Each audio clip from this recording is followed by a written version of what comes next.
जापानको इच्छिकावा शहरमा रहेको इच्छिकावा सिटी जोमा जन्मिएको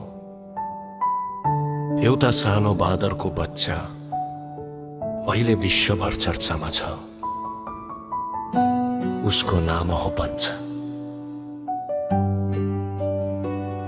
जन्मिएपछि आफ्नै आमाबाट बेवास्ता गरिएको पञ्चले ममताको खोजीमा एउटा सानो खेलौनालाई अङ्गालो मारेर बस्न थाल्यो। त्यो दृश्य क्यामेरामा कैद भयो र जब भिडियो सामाजिक सञ्जालमा सार्वजनिक भयो, लाखौं मानिसका आँखा रसाए। सानो पञ्च खेलौनालाई नै आमा ठानेर टाँसिएको त्यो क्षणले सबैको मन छोयो।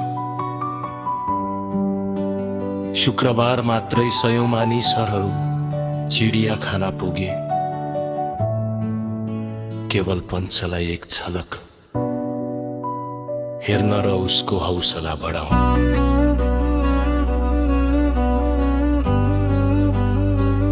चिडियाखानाका कर्मचारीहरू अहिले पञ्चलाई बिस्तारै अन्य बाँदरहरू सँग घुलमिल गराउँदैछन्।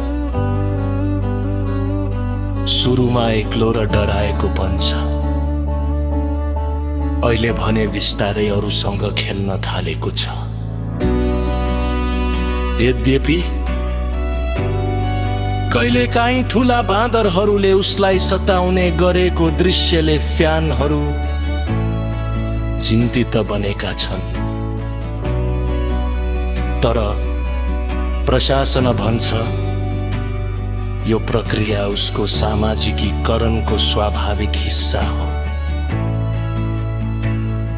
र पञ्च दिन प्रतिदिन मानसिक रूपमा बलियो बन्दैछ।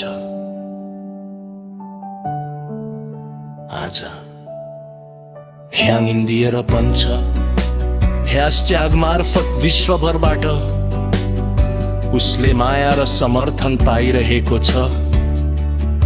सानो पञ्चको यो कथा केवल एउटा बाँदरको कथा होइन,